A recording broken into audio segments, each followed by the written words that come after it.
দূর থেকে আমিনা ডাক দেখায়, প্রাণের স্বামী আমার, একটু কবর থেকে দেখেন না আপনার কবরের উপর কে শুয়ে রয়েছে।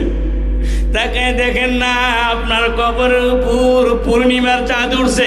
আল্লাহু আকবার। এদিকে শিশু মোহাম্মদ বাবা বাবা বলিয়া কাঁদে।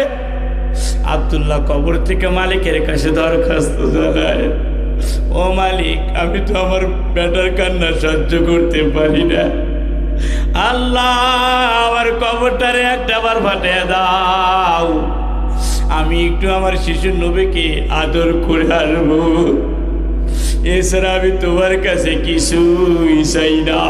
আল্লাহু আকবার বলো।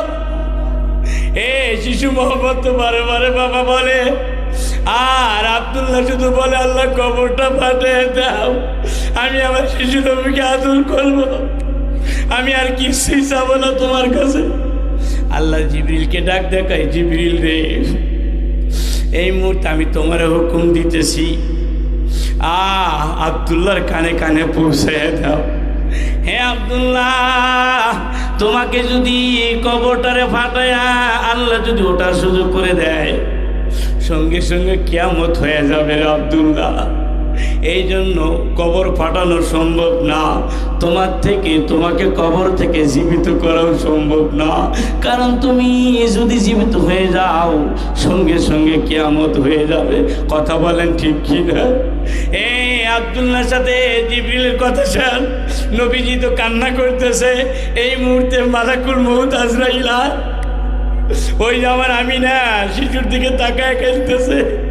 এই মুহূর্তে আমিনার রুহটা তুমি কবজ করবা। আজরাইল ডাক দেখো, আমার কথা কইেন না, আল্লাহ আমি সহ্য করতে পারতেছি না।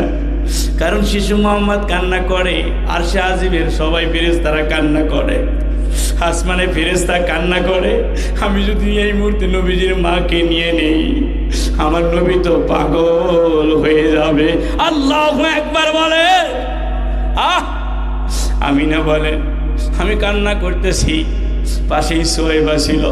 হঠাৎ করে আমিনা ছটফট করতে শুরু করছে, কারণ মক্কা মদিনার বাতাস লু বাতাস বাবা, বিষাক্ত বাতাস, নাকের লু বাতাস, নাকের মধ্যে বিষাক্ত বায়ু ঢুকে গেছে। আমিনা ছটফট ছটফট করে। এবার শিশু মোহাম্মদ মায়ের ছটফট দেখিয়া কবর সাইরে, বাবার কবর সারিয়া ধরে মার কাছে আনছে। ও মা, তুমি এমন করো কেন? কয়, বাবা আর তোর সাথে আবার সাক্ষাৎ হবে না, আমি দুনিয়ায় থেকে বিদায় হয়ে যাইতেছি। সো এবারে ডাক